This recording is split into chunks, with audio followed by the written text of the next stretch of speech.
There's probably millions of scenes similar to this around the world. It's a photograph of the last 10 minutes of sunlight. Quite a dark sky with even darker clouds, but yet quite a bit of brightness just where the sun has already gone down below the horizon. So this is a time when the sun's gone down below the horizon, but we still have this last little bit of light from the sky. Some of the things we're going to work to achieve is to keep the brightness down here. If we lose this brightness, we'll lose the light in the painting. The other thing to note is the reflections. They're always a little bit duller than the object you're reflecting. So and that's because the water itself does two things. One, it has its own color and the reflection adds to that. And two, water is not a perfect mirror. So some of the light gets absorbed through the water rather than being reflected. To make the sky work, we need to get the right tones, the right colors, in the right quantity mixed before we touch the paper.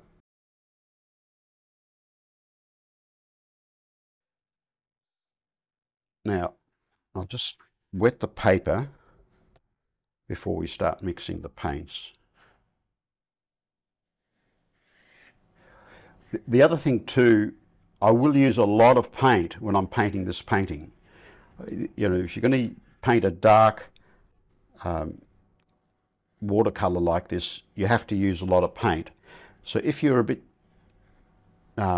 concerned about how much paint you're going to use, just paint half this size, okay? So think in terms of painting an A4 rather than an A3 sheet.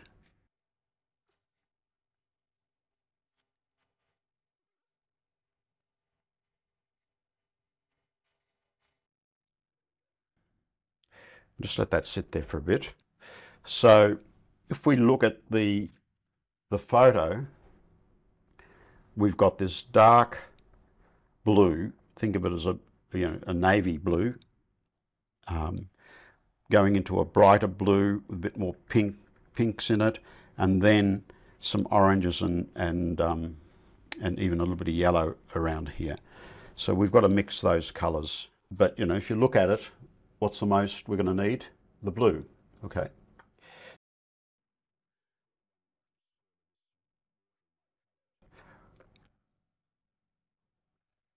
And I'm going to mix a lot of paint. And then we've got the dark clouds, so I'm going to mix a smaller puddle of that.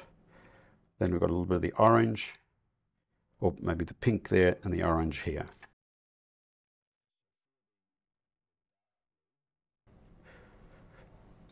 So when I'm mixing colours, I look at what colour am I mixing, and my first thought is it's a blue. So I start with the blue and get close to the tone I need with that.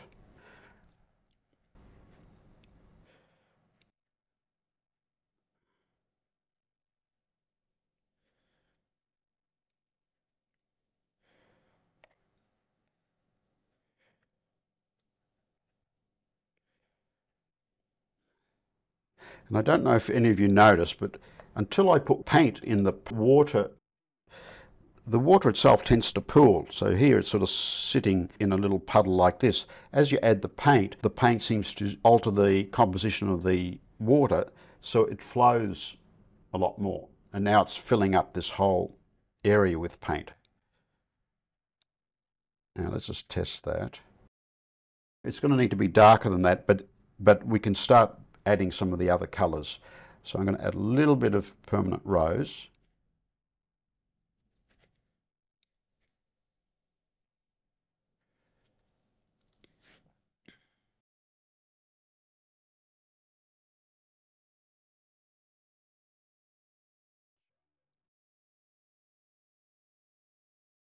This is quite a vibrant violet because it just has red and blue in it, which is a secondary colour. Now if I pick up some of my burnt sienna, it will grey it off and start making it look more and more like that navy blue.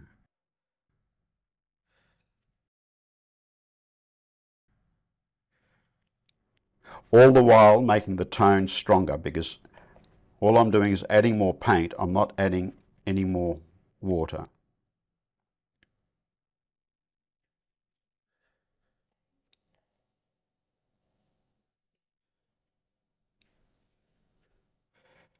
Okay, I might have added just a little bit too much burnt sienna, so I'll go back and add more French ultramarine.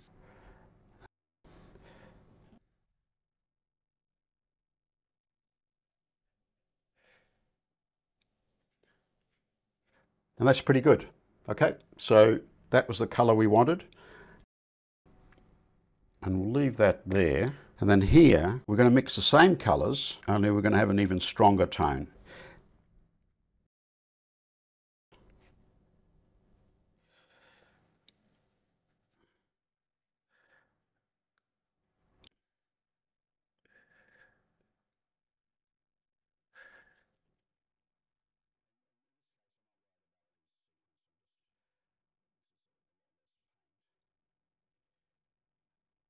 I'm going to use the same three colours.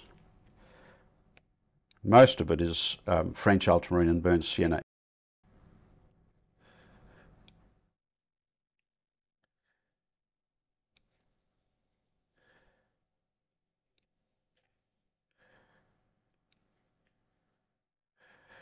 And just a little bit of the pink just to liven it up. Yeah, so anytime you hear darker tone, I'm not talking about whether it looks black or white, I'm talking about a stronger mixture. And I think that's good. So that's that. Then we've got a little bit of the pink,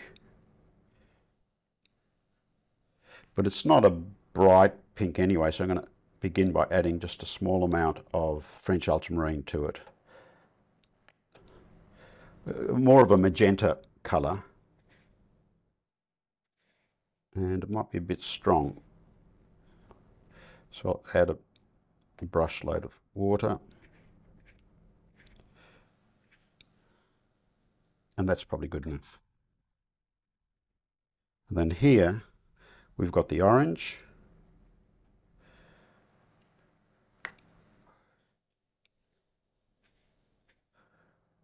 and I want to keep this relatively light. And this is just a starting colour. You'll see when I paint the area that uses this, I'll need some yellow, and I'll even end up with some Scarlet Lake as well, just to change its colour a bit. But I think that might do it. Every time I hear myself say, I think that might be enough, I pick up more water and mix more paint. Okay? Because that's something in you saying, yeah, I'm not sure. And if you're not sure, just mix some more and then you'll be right. Great. There we go. We have all our colours.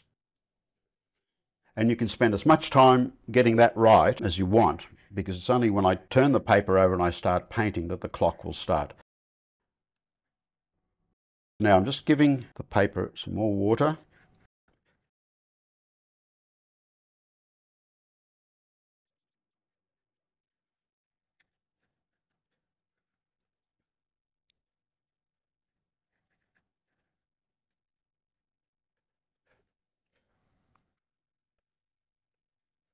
Can you see what would happen if I tried to start this painting by painting the blue, then going into the pink, and then going into the orange?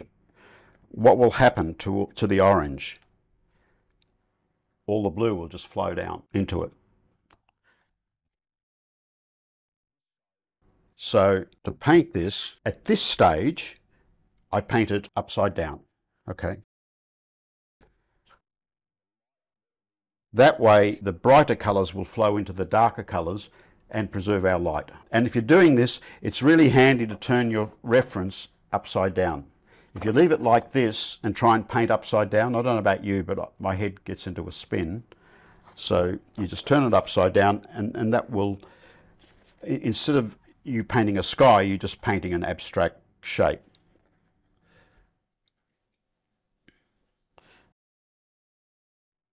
I'm going to start at the horizon line, and the light in this case is very, the lightest area is in this sort of central section. I'm going to clean my cad yellow a bit because I want some bright cad yellow. I only need a little bit of that, and put that into this area here. Then back into the orange. And notice how I'm holding the brush now. Just a light touch, but it makes it easy to control where the paint goes onto the paper. Now, if you look at your reference, you'll also see this yellowy orange color gets redder as you move further away from it. So I'm going to add some Scarlet Lake into my mixture to achieve that. Pick up a little bit of Scarlet Lake.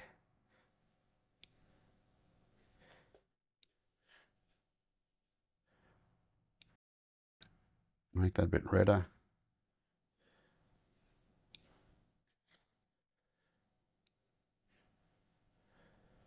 There. This area gets a bit lighter, so I'm just going to pick up some water and some paint for this. Great, there we go, and that's good enough. Then I'll go into the pink, and you can see how I've painted with enough liquid in my brush, or paint my brush, that it's pooling there. I paint about 1/2 centimetre into that, sometimes 1 centimetre, with quick brush strokes. And now you can sort of see how every time I put a mark, the paint flows down the paper. With some of the pink, I'll also pick up a little bit of this blue, again paint into that wet paint.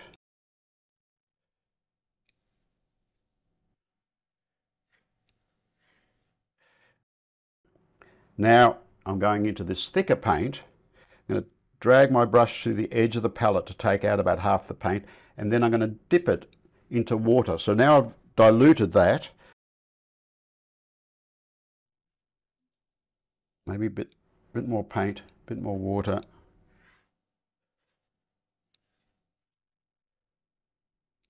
A bit more.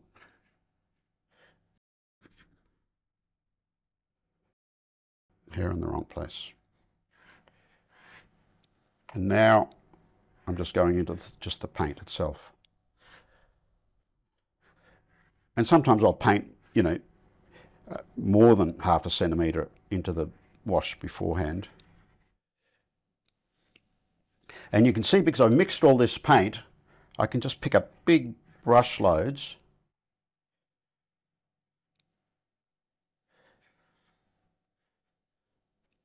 And look how much of it I used, okay?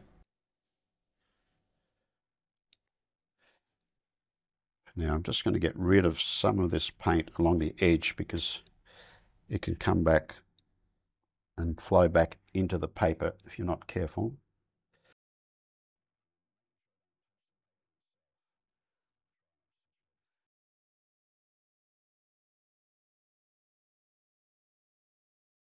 If you see any streaks you don't like, you can tilt the paper around. But this gives us quite a good graded wash. This area here is a bit too bright, so I'm going to get some more paint. Just paint that in. Not that it matters that much, because the clouds are going to go in. There's a couple of hairs on the paper at the moment. I'm not going to worry about that. So now I've got plenty of room. If any of this sky colour does come down, I've got plenty of room to manipulate it if I need to. Now I'm going to work on the clouds themselves. So I've turned it around, and my idea with this, you know, I use these photos purely as inspiration, but I like the idea of a big cloud here moving into the painting, with maybe a medium cloud over here and then some smaller ones. At this stage, I'm not worried about these sharper edged ones here. We're just going to go in with these sort of softer edged clouds first.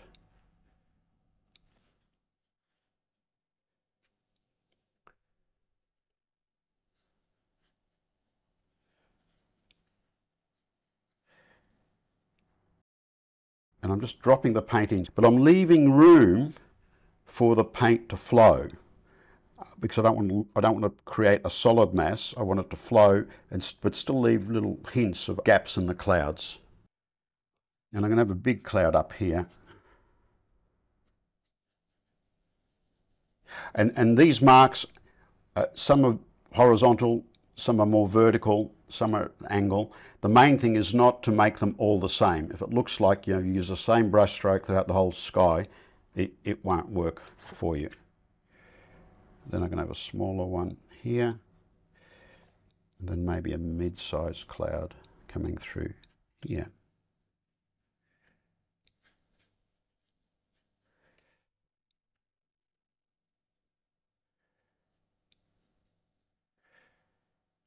Maybe another one down here.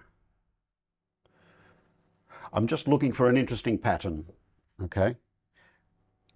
And then letting the watercolor do its magic. Maybe another small one here. These are distant.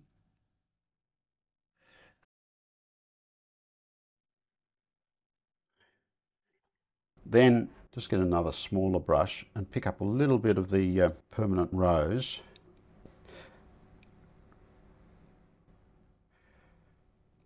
Not a lot of water in it. But I need a bit more than that. So let's just mix some here.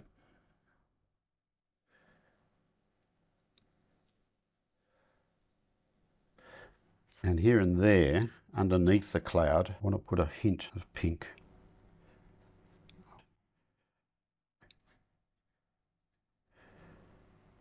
Again, they're not all the same size brush strokes.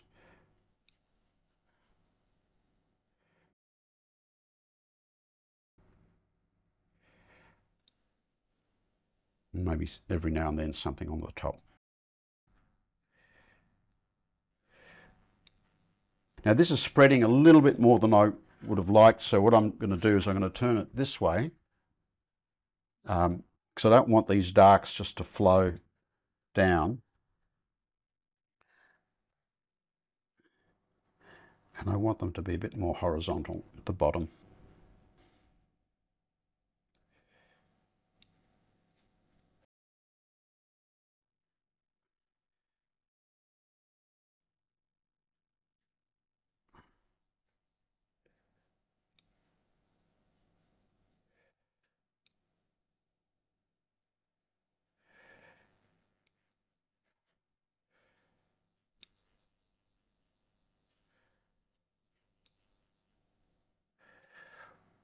And what this is doing, it's forcing some of this paint to flow this way instead of downwards.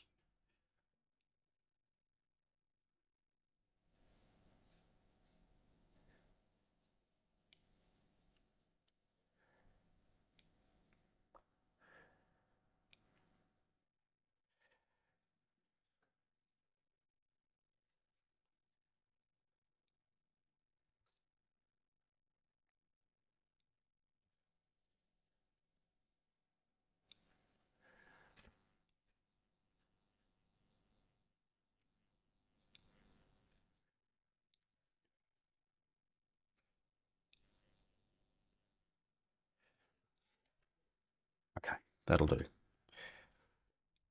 All right, and that's it for this stage. I'm not putting in these sharper edged clouds, right, until the next stage. So if just to very quickly reiterate the colors, this color here, which is this one here, French ultramarine, a good bit of burnt sienna, and just a little bit of permanent rose. This darker one for these darker clouds is exactly the same colors, except less water, and I didn't mix as much because I didn't need to use as much. This is just permanent rose with a very small amount of French ultramarine to make it look magenta-ish. And here it's cad orange. And then obviously when I started, I used just a tiny bit of cad yellow in this area. So most of your time is going to be spent getting your paint right, and you're going to paint very quickly. I'm just going to go and dry this now. Okay, so now I want to paint these foreground clouds, and they're mainly sharp edged, though I will soften the odd edge. And hopefully that'll create an interesting contrast between the sharp edged lower clouds and the softer, distant ones. All right, so all of this paint has been sitting here for a while, and some of the moisture's evaporated, so I already know the tone is stronger. It might be a bit too strong, so I'm going to pick up some of this weaker mixture and bring it down here. Now this time the paper's dry, so my dropping in paint technique isn't going to work to give me the shapes I want. So I'm going to just push the brush in like that.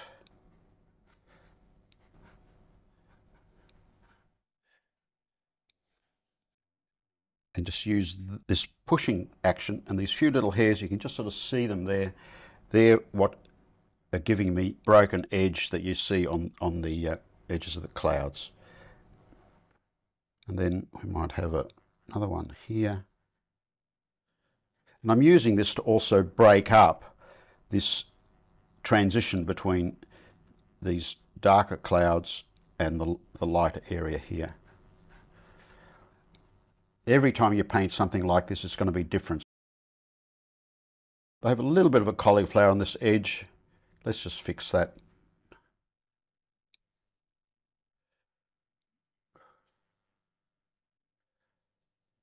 I've got to be careful I don't go up too far.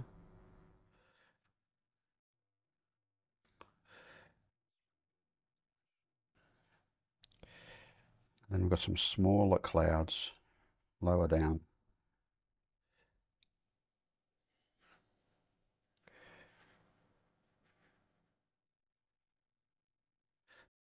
And clouds are usually flatter on the bottom, right?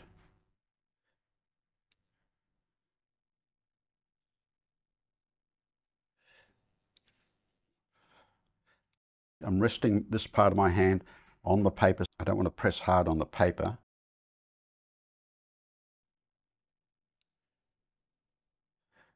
And then maybe another couple of little marks here in the distance. And these are just the smaller clouds.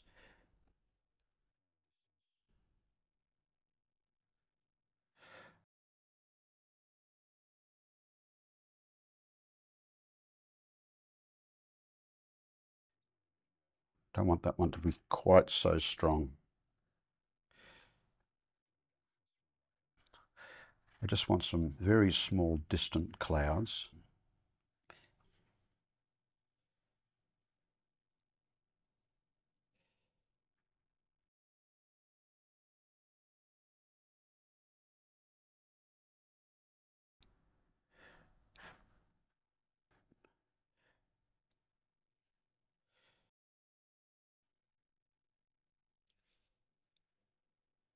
And just watching the spacing to make sure they're all different sizes. I think I'll have something over here too.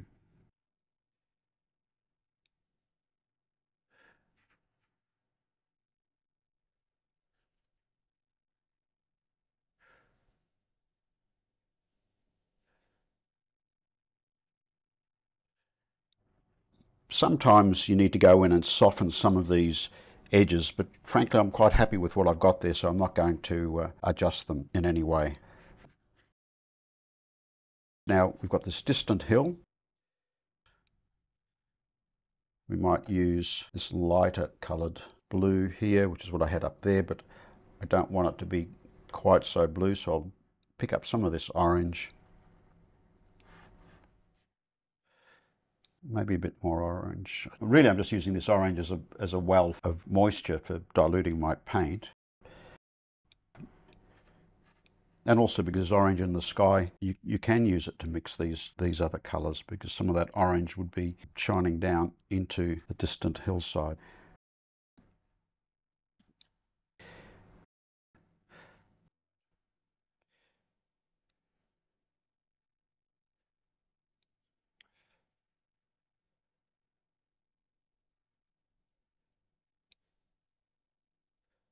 Quick brush strokes.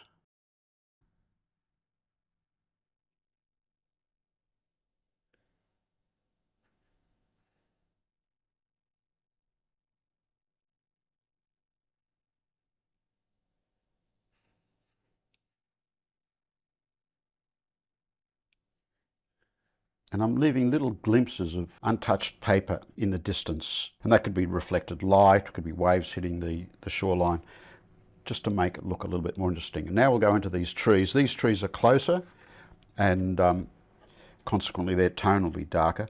There's a bit of cockle on the paper here that says that part of the paper is a bit too dry, and just to make it easier myself, I'm going to wet that there down, I think.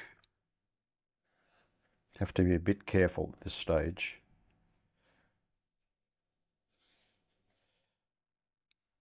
Yeah, and I'll wet this part again.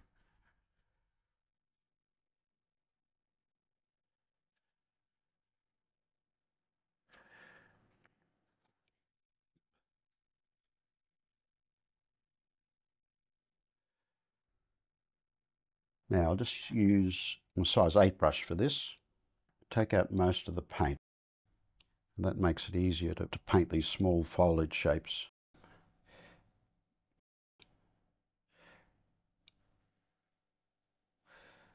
And I vary the size.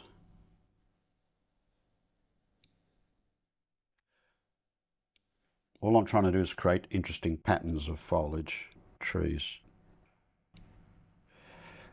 And I'm concentrating more on the top of the trees at this stage.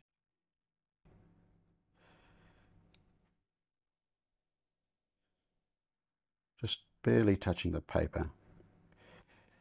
When I look at that now, I'm thinking this is probably not dark enough.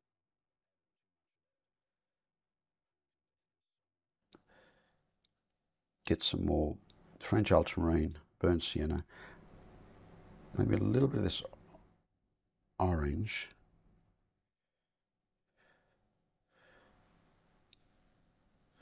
That'll give it the tiniest of a greenish tinge.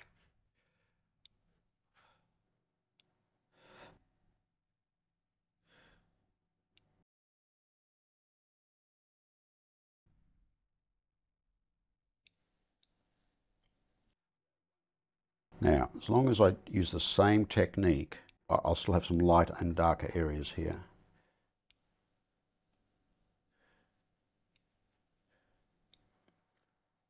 Sometimes I'll flick this way, usually I'm flicking to the right, but if I see repetitive brush marks, then I'll change the angle or the direction of my brush stroke. And then I'll go in here and just establish that water's edge.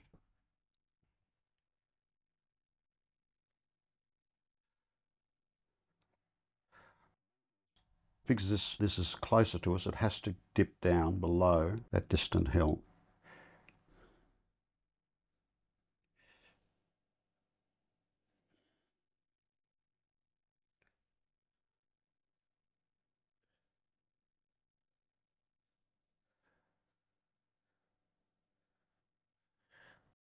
And I'm trying to create a bit of a broken edge there. Now I'll very quickly go in and fill in these gaps.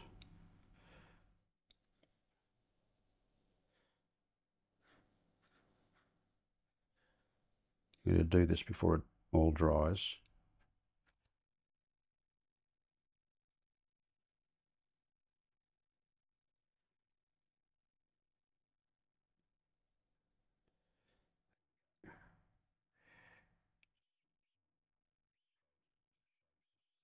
And we might throw a few hints of branches. The main thing is to create an interesting pattern of foliage. I'm going to go ahead and just put the underpainting for the water. So because this area is quite small, it's really only going to be reflecting this part of the sky. Okay, so that's the first thing you've got to think about. So you're not going to be showing a lot of this dark. You will show some of these clouds in the reflections, but most of it's going to be these lighter colors, the orange and the pinks. We'll start with them, and then we'll hint at some of these dark colors. Where do I get these colors from? They're already in my palette. They were used in the sky.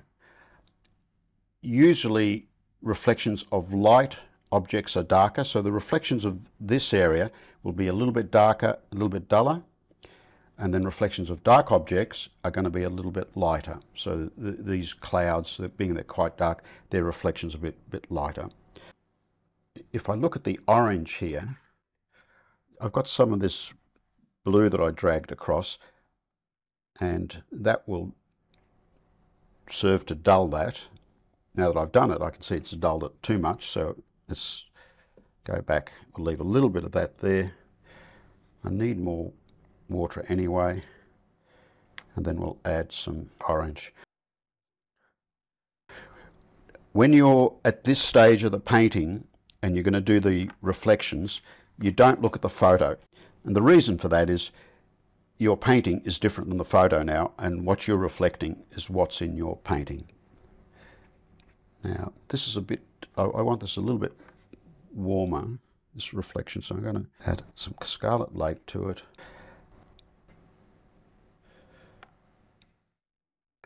And I'm going to dilute it.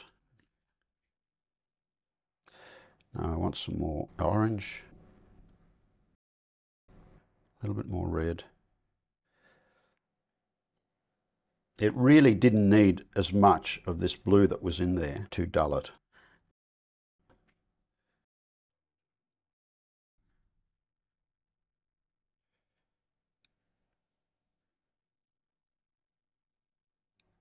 Again, try to leave little bits of untouched paper in the distance.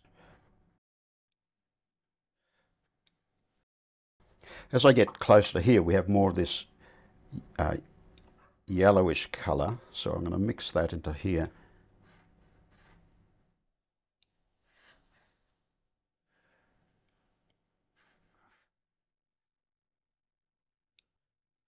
And I want a little bit of sparkle in the water, so I'll just dry that very quickly and lightly.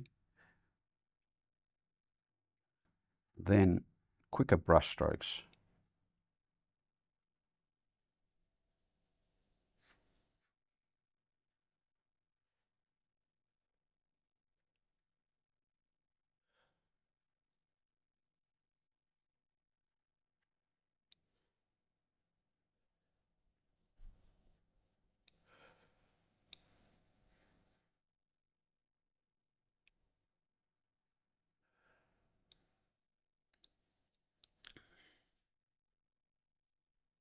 Pick up a bit more water here. I want to lighten this colour a bit.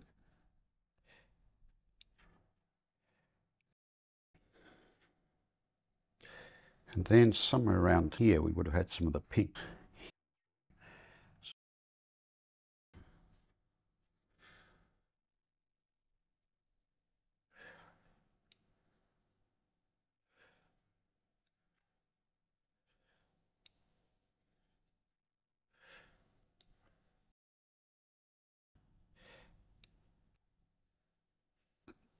By the time we get to this stage, it's more of the blues, so I'm going to pick up some of this blue.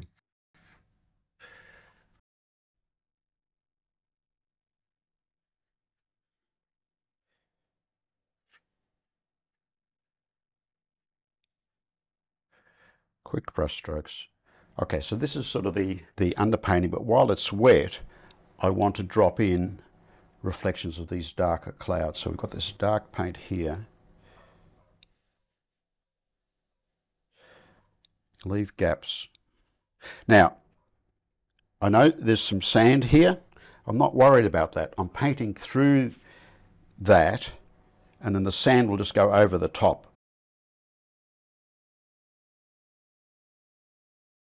It will just give you make it easier when you paint the sand, because the clouds will already have been painted in this area. But if you try and paint around the sand, you just won't paint free enough to make this work.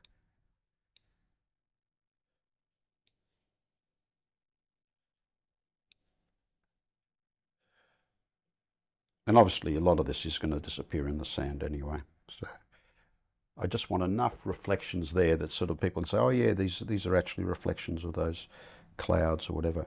And reflections are always directly below. So a reflection of this object would start somewhere about here, and this object would be bigger, might come into here. There's two ways to do reflections. Sometimes I'll paint soft reflections for the trees and the distant hills. This time I'm actually going to have wet on dry reflections, but I'll do that in the next stage. It doesn't matter here that I've got a little bit of paint flowing down. That's totally okay, and I totally expect it to happen. That'll, if anything, it'll just make my reflections look a little bit better later. I might just do one thing here, just lift very lightly. I want this area to be a bit lighter. Just there. And the same in the distance. It was just looking a little bit flat here.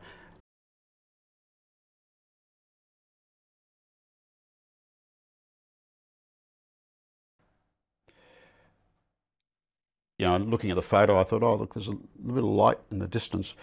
Why don't I put it in? I like that effect. It's not critical, but it's just, sometimes you do things like that. And that's it. Okay, so the colours down here are very similar to what's in the sky, just a little bit duller. And for the light areas a bit darker, and for the darker areas a bit lighter. This is another reason why you want to be mixing lots of paint when you're painting the sky, especially when it's a big sky like this, because it's this same paint will be used when you're doing the reflections in the water. And you can see here, I don't have a lot of paint left. What I've done here for these reflections, I've just used the same colour that was above, only weakened a little bit because these are dark shapes and the reflection will be a bit lighter. And I just used quick dry brush strokes with the tip of the brush. And I left the odd bit of untouched paper just to add a bit of glitter in the distance, similar to what I've done here. And then in this area, I've painted strokes coming down this way. There's obviously more ripples in the water here, and this is much closer to us than this area here.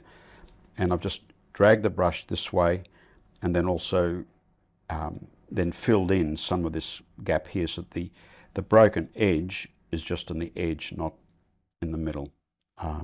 That's the main thing there that wasn't recorded. All right, and so here I've mixed into what was left over of my watercolour, colour of the water reflections here, more French ultramarine and burnt sienna. Now, looking at it, it's just a little bit too green for my liking. So to get rid of that, I'm just going to put a little bit of permanent rose, and that will get rid of the green, and then go on with some more blue and brown. Now we've got a few little sand islands in the distance, so for that I'll pick up some of my paint, drag the brush through the edge of the palette like this, and then dip it, the tip in water just to dilute it. And then I lightly touch a towel to take some moisture out.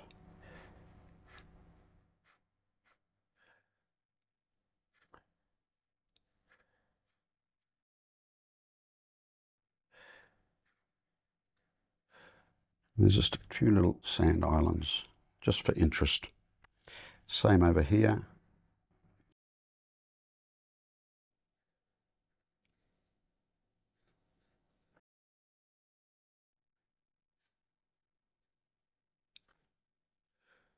And maybe some smaller ones here. And I paint in this direction so that all the paint that's a certain distance away is of the same tone. I just soften that with my finger. All right, and then before I do anything else, then we've got, I've got this little rivulet of water here, another one here. What I'm going to do is establish that broken edge first. So I'll pick up my paint, tap the edge of my brush on the towel to take out a lot of that moisture.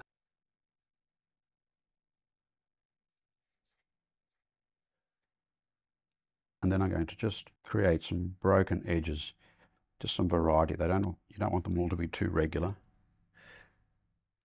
Like that, there and here.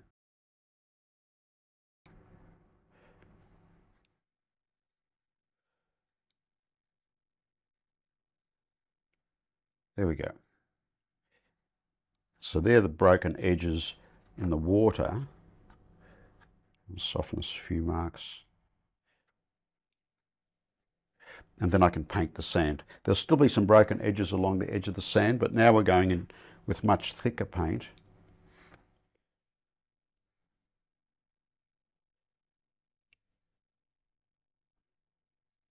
This is why by painting through that area, the reflections I don't have to worry about the reflections. Every little bit of paper that I leave untouched acts as little water areas, wet areas with reflections in them.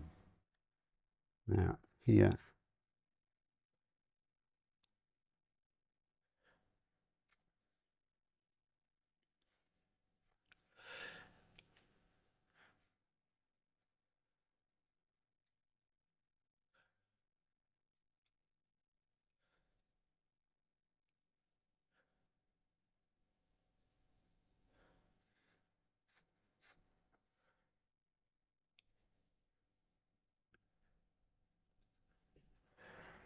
and I try to balance the mixture of hard edges, broken edges and soft edges, always trying to create a more interesting composition.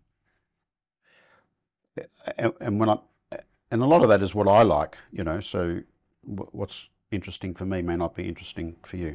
Okay, what I've just done here, however, I've just painted right through what was my water area.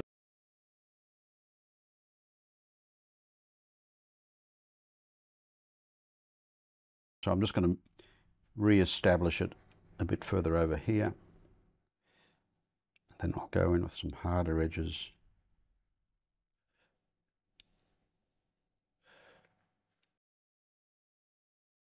And that lights up the foreground. And now all I'll do is spend a little bit of time looking to see if there's areas I need to soften.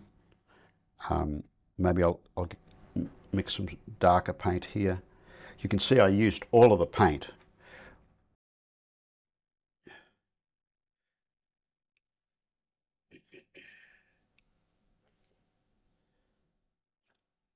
Oh, too much red.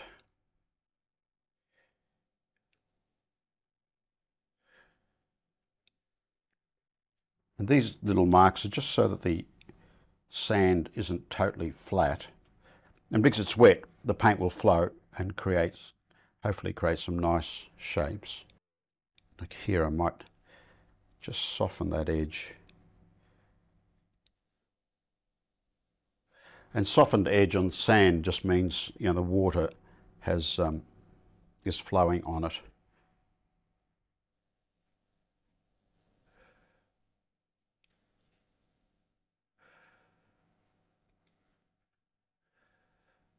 Don't mind a hard edge there.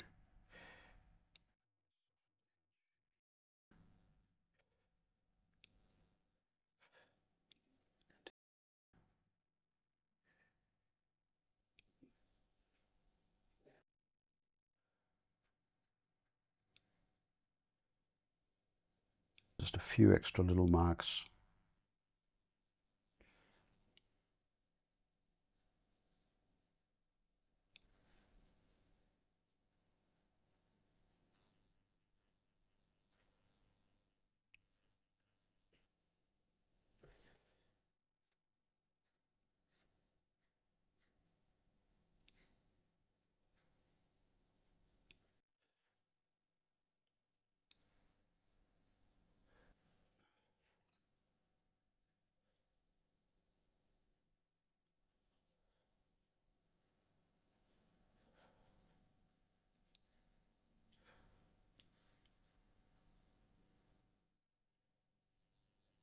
Sometimes I use this to soften an edge, other times just to lighten an edge. So I'm just lightening some of this the leading edge there. I'll throw in some birds.